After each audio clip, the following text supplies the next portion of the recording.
presiding over the Ministerial Council of the OIC. Thank you, Minister Mansour. As he mentioned, Turkey, as the current chairman of the OIC group of OIC foreign ministers, I have the honor to read the joint statement of the OIC group in New York on the recent developments in the Gaza Strip, which is based on the joint statement by the Ministerial Committee mandated by the Joint Extraordinary Arab-Islamic Summit. The OIC group expresses its strong condemnation and categorical rejection of Israel's announcement of its intention to impose full military control over the Gaza Strip. We consider this announcement a dangerous and unacceptable escalation, a flagrant violation of international law, and an attempt to entrench the illegal occupation and impose a fait accompli by force in contravention of international law, international humanitarian law, and relevant United Nations resolutions. The group reaffirms that this declared course of action by Israel constitutes a continuation of its grave violations, including killing and starvation, attempts at forced displacement and annexation of Palestinian land, the settler terrorism, which are crimes that may amount to crimes against humanity. We demand the immediate and comprehensive cessation of the Israeli aggression against the Gaza Strip and an end to the ongoing violations committed by the occupying forces against civilians and civilian infrastructure in the Gaza Strip, the West Bank, and East Jerusalem. We also demand that Israel, as the occupying power, immediately and unconditionally allow the entry of humanitarian assistance at scale into the Gaza Strip, including food, medicine, and fuel, and ensure the freedom of operation of relief agencies and international humanitarian organizations in accordance with international humanitarian law and its applicable principles.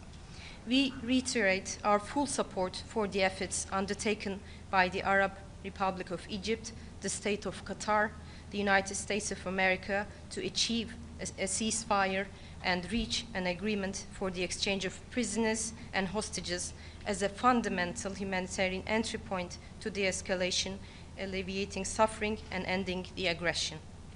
We call for the immediate commencement of implementation of the Arab Islamic Reconstruction Plan of the Gaza Strip and for active participation in the upcoming Reconstruction Conference to be held in Cairo. We reiterate our rejection and condemnation of all attempts to displace the Palestinian people from their land in Gaza and the West Bank, including East Jerusalem, and the affirmation of the need to preserve the legal and historical status quo of the Islamic and Christian holy sites in Jerusalem, while recognizing the key role of the Hashemite custodianship in this regard. We are affirm that a just and lasting peace can only be achieved through the implementation of the two-state solution, ensuring the realization of an independent Palestinian state on the 1967 lines with East Jerusalem as its capital, in accordance with the principles of international law and relevant UN resolutions. To this end, we hold the Israeli occupation fully responsible for the ongoing genocide and the unprecedented humanitarian catastrophe taking place in the Gaza Strip, and calls upon the international community, particularly the permanent members of the Security Council, to assume their legal and humanitarian responsibilities and to take urgent action to stop Israel's illegal, aggressive policies aimed at undermining prospects for a just and lasting peace, and eliminating any horizon for the implementation of the two-state solution, and ensuring immediate accountability for all violations committed by Israel against international law and international humanitarian law, including those amounting to genocide. Finally, we also underscore the need to implement the outcomes of the high-level international conference on the peaceful settlement of the question of Palestine and the implementation of the two-state solution held in New York, co-chaired by the Kingdom of Saudi Arabia and the French Republic, including the urgent operational time-bound measures contained in this final outcome document to end the war in Gaza, and the implementation of a political path to achieve the comprehensive peaceful settlement of the Palestinian question and the implementation of the two-state solution. I thank you. Okay. Yes, Talal? Thank you. Talal Arabiya. Beside the condemnation and the statements and the Security Council's sessions, Israel seems, and I'm sure you have noticed, does not pay any attention to the world, international law or humanitarian law, or the Security Council resolutions. Beyond that, what can the Muslim and Arab countries do to force the Israeli government to implement the minimum of human rights? We also yesterday, the extrajudicial killing of journalists like ourselves, just to silence the voices in Gaza before they invaded. What can we do besides reading statements and communications? Please, anyone. Thank you. We fully concur with your views expressed particularly for the killing of the journalists. This is a deliberate policy to silence the journalists, but we were all aware that the truth cannot be silenced. As a matter of fact, I have the honor also to announce that my minister called on the OIC delegation in New York to commence an extraordinary OIC group meeting to discuss a possible course forward to take actions in this regard. In the meantime, we are delighted to observe last Sunday that majority of the Security Council members concur with putting an end to the Israeli policies. If I may add also, the conference that took place the end of last month in New York was predicated in its concept paper that this is an action-oriented conference, which means that in addition to reiterating, as you have indicated, the principled position which we appreciate in terms of a just solution to the conflict, which requires the end of this illegal occupation and allowing the Palestinian people, among other things, to exercise self-determination.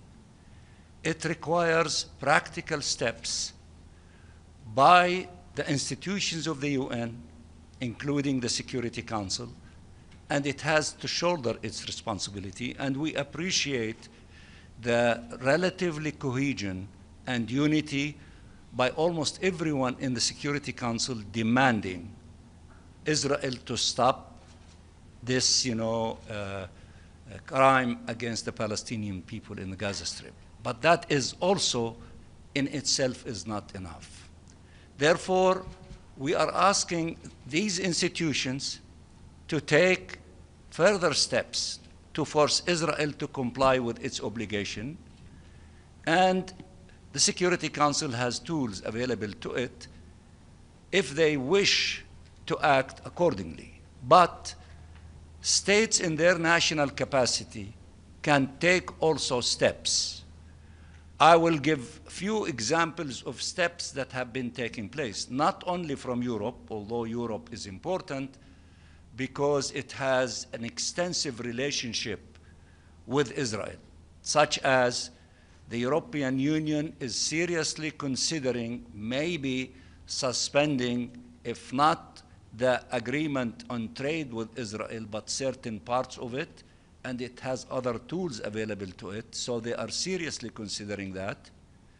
A number of countries, including Spain and others, decided, to suspend military, export, import with Israel. That is also very important. Germany took a step maybe it's a modest, but it's a very important, step by indicating that they will not send weapons to Israel to be used to kill the Palestinian children.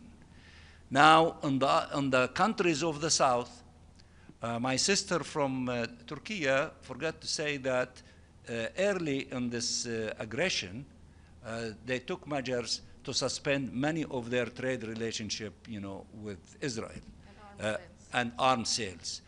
Colombia, for example, severed the diplomatic relationship with Israel and decided not to send any of its coal to Israel because they export coal and they have other relationship about sending CO2 to Israel. They suspended all these things. These are examples in which a growing number of countries are considering taking measures in their national capacity, and I think the momentum is